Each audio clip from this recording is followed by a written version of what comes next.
Hello students, welcome to my YouTube channel accounting safari. आज हम एक ऐसी चीज़ पढ़ने वाले हैं जिसको लेकर बच्चे हमेशा डरे रहते हैं। वो क्या चीज़ है? वो है जर्नल एंट्रीज़। किसी भी चैप्टर की जर्नल एंट्रीज उसके लिए बेहद इंपॉर्टेंट होती हैं। उसको शुरू करूँ उससे पहले मैं आपको बता दूं, हम लोग शुरू कर चुके हैं dissolution of A partnership firm, जिसकी कुछ क्लासेस मैं ऑलरेडी ले चुका हूं। अगर आपने वो क्लासेस नहीं ली हैं तो नीचे डिस्क्रिप्शन में उसके लिंक है, जाइए ज़रूर देखिए, आपको आज की क्लास में उससे हेल्प मिलने वाली है। मैं आपको बता दूं, आज हम करेंगे जनरल एंट्रीज डिसोल्यूशन की। और डिसोल्यूशन की जनरल एंट्रीज जो हैं ये बेहद ज़्यादा इंपॉर्टेंट इसलिए भी हो जाती हैं बिकॉज एग्जाम में इसके आने के चांसेस बहुत ज़्यादा रहते हैं। नॉर्मली इसका क्वेश्चन भी आता है, लेकिन आप देखते हैं एक साल क्वेश्चन आ जाता है या कभी एंट्रीज आ जाती है, तो एंट्रीज भी इसकी प्रॉपर 6 मार्क्स में आती हैं। तो इसकी एंट्री एक तो आसान है, मैं आपको बता दूँ, और करने में भी आसान है, समझने में भी आसान है, और मार्क्स लेने में भी फिर आसानी हो जाती है। तो देखिए आज एंट्रीज कैसे करते हैं। जब एंट्रीज आती है तो दो तरह से एंट्रीज आती हैं बेटा, या तो एक पूरा क्वेश्चन आता है, उस क्वेश्चन की एंट्री करनी पड़ती है, या इंडिविजुअल एंट्रीज भी आ जाती हैं। तो हम दोनों, मैं 2 क्लास आपकी लूँगा एक्चुअली, और उन दोनों क्लासेस में मैं दोनों तरह की एंट्री आपको समझाने वाला हूँ। आज हम लेने वाले हैं प्रॉपर क्वेश्चन। उस क्वेश्चन की जब एंट्रीज करने को आती है तो हम कैसे करते हैं ये हम देखने वाले हैं। आपको सीखना है तो प्लीज़ ये पूरा वीडियो जरूर देखिएगा, आपको बहुत हेल्प मिलने वाली है बेटा। देखिए अभी तक हम लोगों ने ये सीख लिया है कि डिसोल्यूशन के अंदर हम रियलाइजेशन अकाउंट बनाते हैं। इसका क्या काम होता है? इसका काम होता है एसेट्स से रिकवर करना पैसा, और लायबिलिटी, आउटसाइड लायबिलिटी को पे करना। तो हम सारे एसेट्स यहाँ पे ट्रांसफ़र करते हैं, मैंने आपको बताया था, और लायबिलिटीज़ को यहाँ पे ट्रांसफ़र करते हैं। सारे एसेट्स को यहाँ पे रियलाइज करते हैं या तो बैंक या कैश के द्वारा, या कोई पार्टनर उन एसेट्स को ले लेता है। ये सब हम पढ़ चुके हैं बेटा। मैं फिर बोल रहा हूँ, अगर नहीं पढ़ा है तो जाके दोबारा देखिए उन वीडियोस को, मतलब अगर नहीं देखा है तो उस वीडियो को जाके देखिए। और सारी लायबिलिटीज़ को यहाँ पे हम पे कर देते हैं, सारे खर्चों को, या तो बैंक के द्वारा या कैश के द्वारा, या कभी कोई पार्टनर भी इसको पे कर देता है। ये सब आपको पता है, ठीक है। वहीं पे हम पार्टनर्स कैपिटल अकाउंट भी बनाते हैं, और कैपिटल अकाउंट में भी हम पार्टनर्स को, सपोज करो 2 पार्टनर्स हैं ए और बी, हम पार्टनर्स को वो सारी चीज़ें देते हैं जो उनको मिलती है, और वो सारी चीज़ें राइट ऑफ करते हैं जो उनसे लेते हैं। इसकी एंट्री करना वाकई कोई टेंशन की बात नहीं है। परेशानी जब आती है कि जब हम रियलाइजेशन अकाउंट बनाते हैं तो हमें इससे या तो प्रॉफिट मिलता है या लॉस मिलता है। तो प्रॉफिट और लॉस निकालने के लिए हमें रियलाइजेशन अकाउंट बनाना जरूरी पड़ जाता है। तो बहुत से बच्चे क्या करते हैं, अकाउंट भी बनाते हैं, एंट्री भी करते हैं, चलो नंबर भी आ जाते हैं, मगर टाइम बहुत कंज्यूम होता है। तो आज तो पहले हम ये सीखेंगे कि बिना इस अकाउंट को बनाए, कौन सा अकाउंट है ये? Realisation account. बिना रियलाइजेशन अकाउंट बनाए हम ये प्रॉफिट लॉस कैसे निकाल सकते हैं, ये मैं आपको बताने वाला हूँ। यानी कि आपको केवल एंट्रीज करनी है, एक भी अकाउंट नहीं बनाना। दूसरा, जब हम पार्टनर्स कैपिटल अकाउंट बनाते हैं तो मैंने आपको बताया था लास्ट में जो भी इनका बैलेंस होता है वो इनको पे किया जाता है। देखो डिसोल्यूशन हो रहा है, फर्म बंद हो रही है, क्योंकि फर्म बंद हो रही है तो बैलेंस किस बात का? इनको दे के फटाफट से भगाया जाए। तो जो भी फाइनल पेमेंट आता है वो हम बैंक से या कैश से पे कर देते हैं। तो वो फाइनल पेमेंट निकालने के लिए हमें क्या बनाना पड़ता है? तो फाइनल पेमेंट के लिए हमको बनाना पड़ता है पार्टनर्स कैपिटल अकाउंट। तो ये पार्टनर्स कैपिटल अकाउंट बिना बनाए ये पेमेंट कैसे निकाला जाए ये भी मैं आपको बताने वाला हूँ। तो इसके लिए हम एक क्वेश्चन ले रहे हैं बेटा, क्वेश्चन नंबर 21 है। क्योंकि एक्चुअली होता क्या है बेटा कि जब आपसे कंप्लीट क्वेश्चन पूछा जाता है तो क्वेश्चन का लेवल थोड़ा नॉर्मल आ जाता है। देखो हमारे बुक में भी एक ही क्वेश्चन ऐसा है, मैं वो ले रहा हूँ। बाकी कोई भी आपकी क्वेरी आएगी आप इनबॉक्स में या कमेंट में ज़रूर मुझे पूछिएगा, मैं आपको बिल्कुल बताऊँगा। मुझे बहुत अच्छा लगता है बेटा आप लोगों के आंसर्स देना। हम एक क्वेश्चन ले रहे हैं, क्वेश्चन आपकी स्क्रीन पे है बेटा, जब तक मैं इसको रफ कर देता हूँ। चलो अभी लगा रहे तो हमारे काम आएगा। क्वेश्चन कह रहा है कि अचल और विचल 2 पार्टनर्स हैं और इनका रेशियो आपको दे रखा है 3:5 का, और 31 मार्च 2020 को इनकी एक बैलेंस शीट दे रखी है और ये फर्म को डिसॉल्व कर रहे हैं। तो मैंने आपको बताया था कि रियलाइजेशन अकाउंट क्या है। रियलाइजेशन अकाउंट आप एक दुकान मान लीजिए, उस दुकान में हम अपने सारे एसेट्स को भेज रहे हैं, काहे के लिए? बेचने के लिए, और सारी बाहर की लायबिलिटीज़ को हम दे रहे हैं, काहे के लिए? पेमेंट करने के लिए। मैं पहले भी बता चुका हूँ, जितनी भी इंटरनल लायबिलिटीज़ होती हैं, इंटरनल का मतलब पार्टनर से रिलेटेड, चाहे पार्टनर का कैपिटल हो, चाहे उन्हें मिलने वाले रिजर्व्स हो, उन्हें मिलने वाला प्रॉफिट हो, चाहे पार्टनर के खुद का लोन हो, उसको अभी हम लोग रोक लेते हैं। उससे कहते हैं भैया ये तुझे बाद में देंगे, पहले बाहर के लोगों को, है ना, घर में भी होता है ना, कोई मेहमान आता है पहले उसको सर्व करा जाता है, भैया बाद में घर वालों को मिलता है, तो वही चीज़ हम यहाँ पे करने वाले हैं। तो सबसे पहले हम एंट्रीज पास करेंगे, तो आप ध्यान रखना, आप सबसे पहले एंट्री पास करना एसेट्स को क्लोज करने की। आज मेरी वीडियो में अगर आपको याद हो, मैंने बताया था कि सबसे पहले हम क्या करते हैं, सारे एसेट्स को क्लोज करते हैं। और मैंने कहा था कि जब हम सारे एसेट्स को क्लोज करते हैं तो एसेट्स कहाँ आते हैं, डेबिट में आते हैं। नॉर्मली एसेट्स का नेचर क्या है, डेबिट है, और एसेट्स को क्लोज करेंगे तो एसेट्स कहाँ आएंगे, क्रेडिट में आएंगे। तो सबसे पहले जब हम सारे एसेट्स को क्लोज कर रहे हैं तो कौन से अकाउंट में भेज रहे हैं, रियलाइजेशन अकाउंट में। काय के लिए भेज रहे हैं, बेचने के लिए। तो हम सारे एसेट्स को क्रेडिट करते हैं, रीजन फिर बता दूं, क्योंकि एसेट्स को खत्म कर रहे हैं, और एसेट्स जब भी खत्म होंगे तो वो क्रेडिट में आएंगे। अब डेबिट किसे करते हैं, जिस अकाउंट में भेज रहे हैं। तो हमेशा ध्यान रखना, हमारे क्लोज करने की एंट्री होती है realisation account debit to assets account. सारे एसेट्स ट्रांसफर करते हैं, मगर वो एसेट्स ट्रांसफर नहीं करते जिनको रिकवर नहीं कर सकते, जिनसे पैसा नहीं ले सकते। मैं पहले भी बता चुका हूँ, आप चाहो तो सुन लो। कैश, बैंक, प्रॉफिट और लॉस का लॉस, एडवर्टीजमेंट सस्पेंस अकाउंट, ये सारी चीज़ें अगर आपको दे रखी हैं, इनको छोड़ के सारे एसेट्स हम ट्रांसफ़र करते हैं। तो आइए इस क्वेश्चन में देखिए, लैंड, बिल्डिंग, डेटर्स, 3 ऐसे एसेट्स हैं जिनसे हम रिकवरी कर सकते हैं। तो पहली एंट्री होती है एसेट्स को क्लोज करने की या एसेट्स को ट्रांसफ़र करने की रियलाइजेशन अकाउंट में। एंट्री मैंने बताई, एंट्री है realisation account debit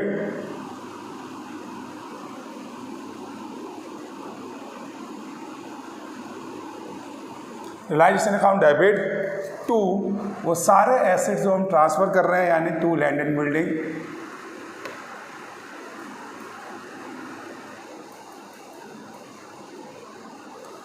to machinery account,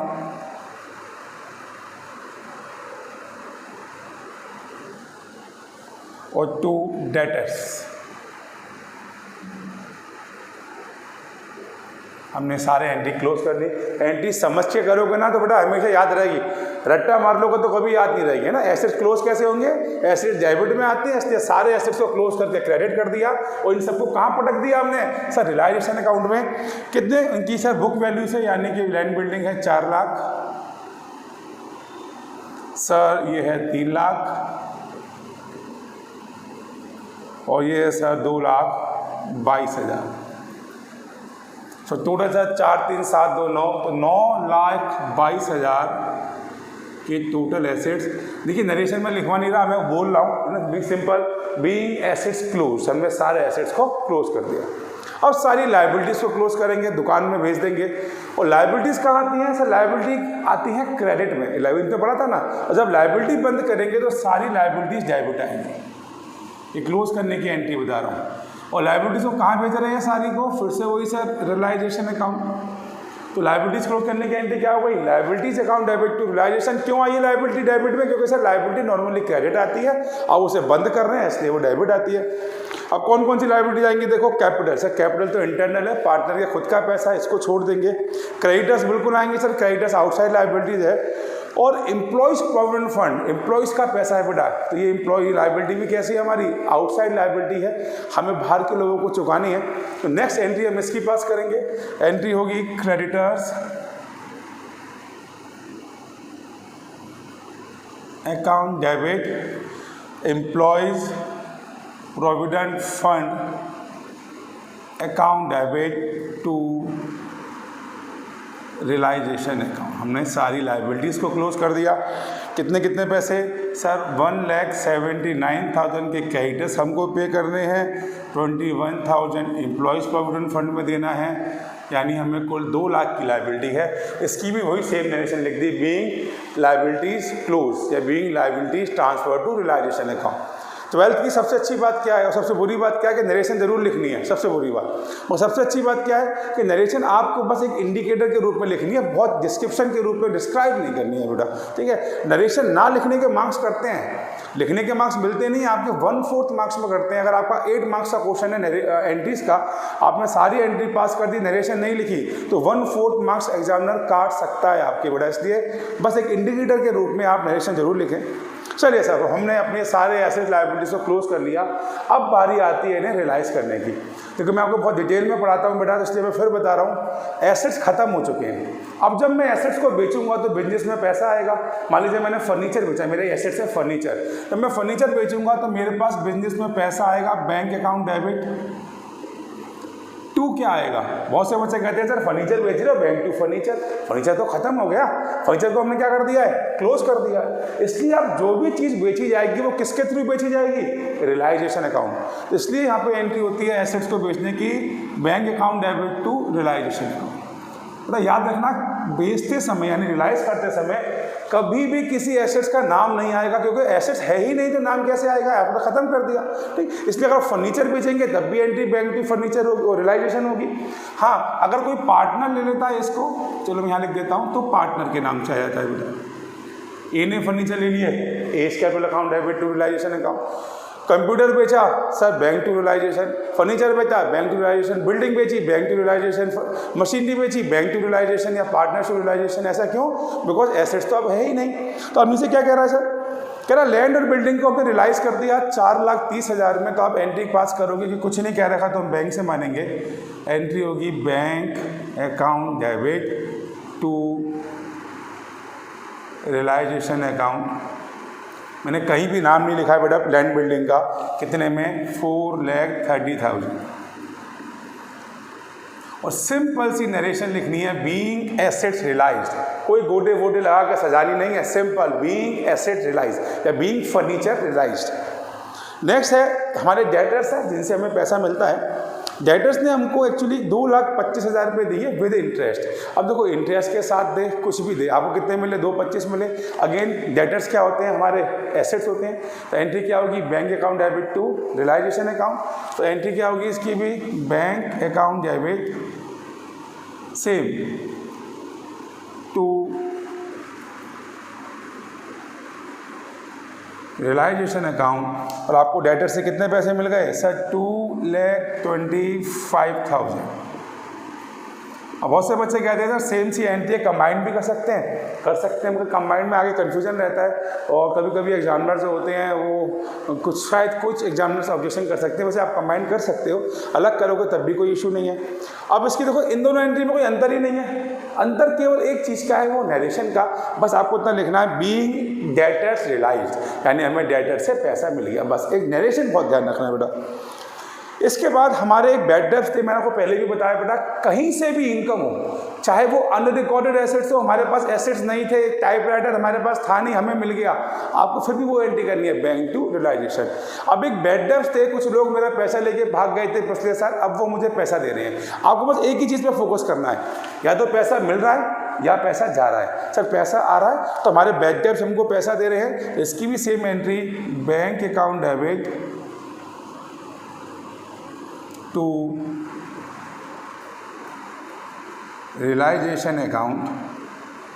और कितने पैसे मिल रहे हैं, 1,000। नरेशन वही सेम चलेगी, being money receive from bad debts या बीइंग बैड डेब्ट्स रिकवर्ड भी आप लिख सकते हो बेटा, being bad debts recovered. Simple entries है बेटा, ठीक है। बस नरेशन ध्यान रखना, आपको जरूर लिखनी है बेटा, नरेशन जरूर लिखनी है, लेकिन सिंपल लिखनी है, कोई इशू नहीं है।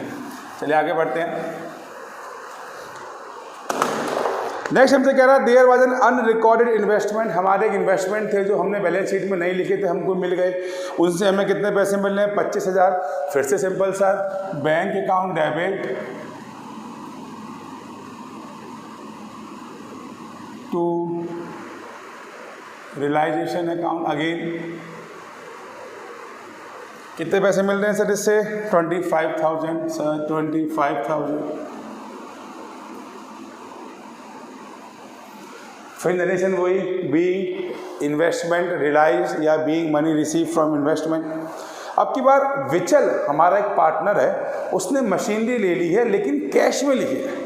अब देखो यहाँ पे बच्चों गलती कर जाएंगे, बोर्ड में बच्चों ने रटा हुआ है कि पार्टनर जब भी कुछ ले लेगा एंट्री होगी partners capital account debit to realisation, बिल्कुल सही एंट्री है, ठीक है।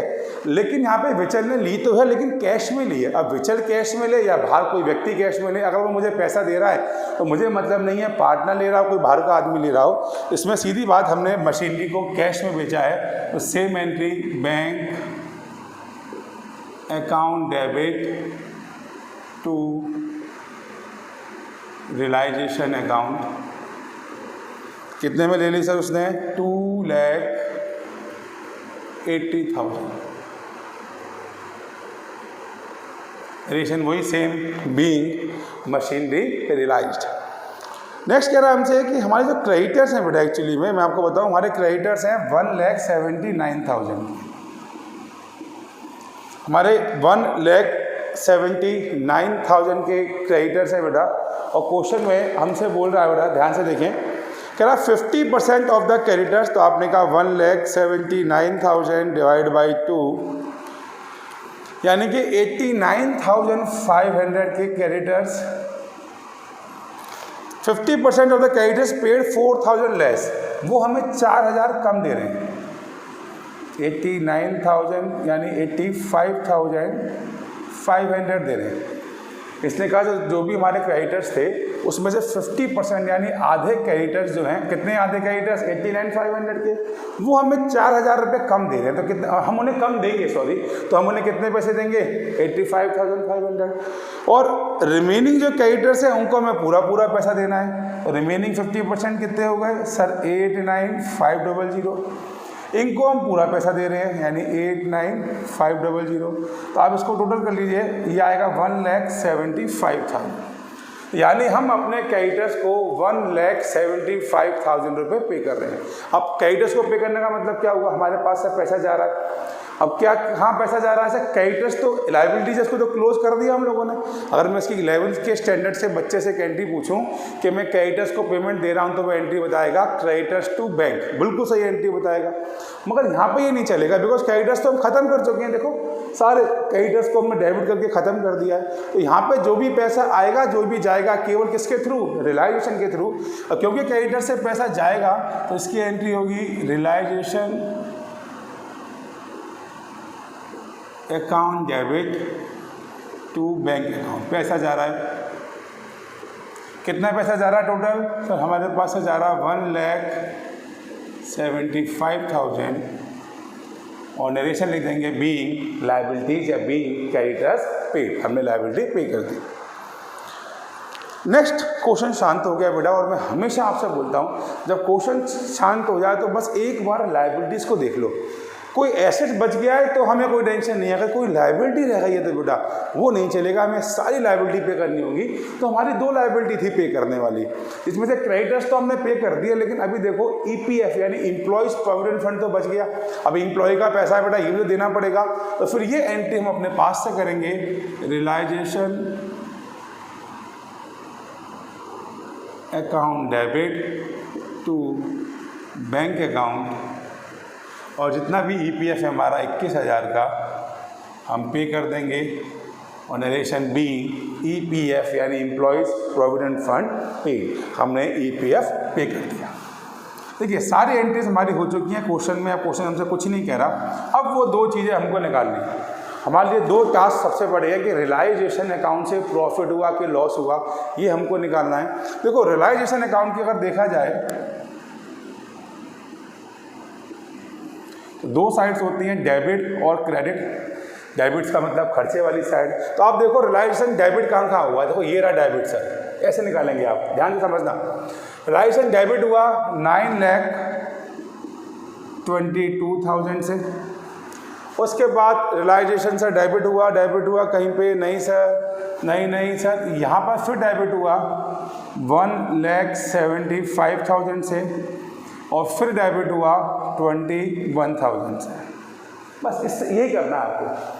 रियलाइजेशन क्रेडिट कहाँ हुआ है सर? सबसे पहले क्रेडिट हुआ 2 लाख से, तो आपने कहा रियलाइजेशन क्रेडिट हुआ है 2 लाख से। उसके बाद अब देखो सर रियलाइजेशन क्रेडिट हुआ 2 लाख से, यहाँ भी क्रेडिट हुआ 430 से, तो 4,30,000 से यहाँ पे क्रेडिट हुआ। 430 के बाद 225 से क्रेडिट हुआ, 2,25,000 से क्रेडिट हुआ। उसके बाद सर 1,000 से फिर क्रेडिट हुआ। उसके बाद सर फिर क्रेडिट हुआ 25,000 से,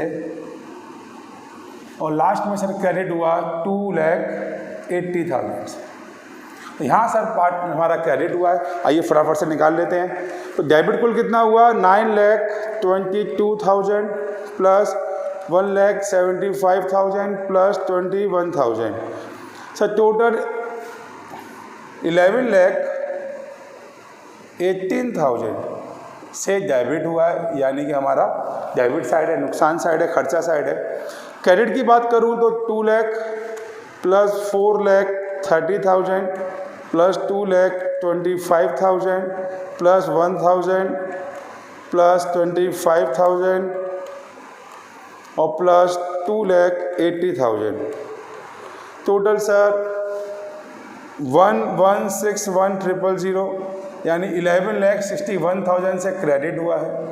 तो सीधी बात है क्रेडिट साइड ज़्यादा है, credit side belongs to income side, यानी इनकम ज़्यादा हुई है। तो जो भी डिफरेंस है, कितना डिफरेंस है 11,18,000, अरे सॉरी 11,61,000 माइनस 11,18,000, सर 43,000 से हमारा क्रेडिट ज़्यादा है, तो 43,000 प्रॉफिट होगा। बस ये प्रॉफिट जो हम लोग परेशान थे, हमने इस तरह से निकाल दिया कि हमारा प्रॉफिट हो गया 43,000 रुपीज़। अब ये प्रॉफिट कौन बांटने वाला है? सर ये प्रॉफिट बांटने वाले हमारे पार्टनर्स अचल और विचल, यानी ए और वी। अगर मैं शॉर्ट में बोल दूं कौन से रेशियो में बांटने वाले हैं 43 सर 535 में, तो हमने डिवाइड किया 8 का, मल्टीप्लाई किया 3 का, तो एक पार्टनर को मिलेंगे 16,125, और फिर निकालते हैं sir 43,000 divided by 8 multiply by 5, और एक पार्टनर को सर प्रॉफिट मिलेगा 26,875। तो इस तरीके से हम लोगों ने यहाँ पे प्रॉफिट भी निकाल लिया। अब आइए एंट्री पास करते हैं। समझ आया प्रॉफिट कैसे निकाला? तो आपको बिना अकाउंट बनाए आप इस तरह से प्रॉफिट निकालेंगे। अगर मैं एंट्री की बात करूं बेटा, तो चलिए मैं आपकी एंट्री यहाँ पे कर देता हूँ। अगर मैं एंट्री की बात करूँ तो मैं आपको एडमिशन से सिखाता आ रहा हूँ कि जब भी पार्टनर्स को प्रॉफिट मिलता है तो पार्टनर्स का कैपिटल बढ़ता है, और पार्टनर्स का कैपिटल जब भी इंक्रीज होगा वो क्रेडिट होगा। ये 11 से जानते हो आप लोग कि जब भी कैपिटल इंक्रीज होगा वो क्रेडिट में आता है। तो आप यहाँ पे एंट्री करेंगे, प्रॉफिट कहाँ से मिला है? रियलाइजेशन से। तो आप एंट्री करेंगे realisation account debit to Achal's capital account और टू विचल्स कैपिटल अकाउंट। आपने कहा अचल को प्रॉफिट मिलेगा 16,125 का, विचल को 26,875 का, और टोटल प्रॉफिट कितना हो गया? सर टोटल प्रॉफिट हो गया 43,000। इस एंट्री के 1 मार्क्स मिलेंगे। अगर बेटा 8 मार्क्स का क्वेश्चन आता है तो 6 मार्क्स का भी आता है, तो उसमें आधे से 1 मार्क्स आपको इस एंट्री का मिलेगा, तो इसमें आपने कुछ निकाला है। या तो आपने सारी एंट्री पास कर दी, यहाँ पे आपने निकाला प्रॉफिट। और एक लास्ट चीज़ कि लास्ट में पार्टनर्स को कितना पे करना है, बिकॉज हम पार्टनर्स कैपिटल अकाउंट तो बना नहीं रहे, तो कुछ बच्चे या तो कैपिटल अकाउंट बनाए तब आंसर आएगा। तो बिना कैपिटल अकाउंट बनाए कैसे आंसर लाएंगे? देखो 2 पार्टनर है अचल और विचल, इनका ओपनिंग बैलेंस कितना था पहले ये देखो। सर अचल के थे 3 लाख और विचल ने लगा रखे थे 5 लाख। अब सारी एंट्रीज आपके पास हैं, सारी एंट्रीज ध्यान से पढ़ो। क्या किसी पार्टनर ने कोई भी एसेट्स दिया या लिया? देखो सर कोई भी एसेट्स किसी पार्टनर ने ना लिया है ना दिया है, मतलब ना लायबिलिटी पे करी है ना कोई एसेट्स लिया है, यानी पार्टनर्स कैपिटल अकाउंट में कोई फर्क नहीं पड़ा। बस लास्ट में दोनों को प्रॉफिट मिला है कितना कितना, एक को मिला है 16,125 और एक को मिला है 26,875। बस पूरे क्वेश्चन में पार्टनर्स को बस ये ही मिला है। तो अब पार्टनर्स की कैपिटल कितनी हो गई? तो ये हो गई 3,16,125, एक की हो गई सर 5,26,875। अब इन्हें पे कर देंगे। अभी बताओ पे करेंगे तो हमारे पास पैसा आएगा, फर्म के पास के जाएगा, तो फर्म के पास से तो पैसा जाएगा, और फर्म के पास जब भी पैसा जाता है तो कहाँ आता है? क्रेडिट ही आता है। या तो अब ये लॉजिक समझ लो बेटा, या ये लॉजिक समझ लो कि पार्टनर्स का कैपिटल हम खत्म कर रहे हैं, तो कैपिटल जब खत्म कर रहे हैं तो कैपिटल उल्टा कर देंगे, यानी क्या कर देंगे? डेबिट कर देंगे। तो हमारी लास्ट एंट्री होगी अचल्स capital account debit, which is capital account debit to bank account।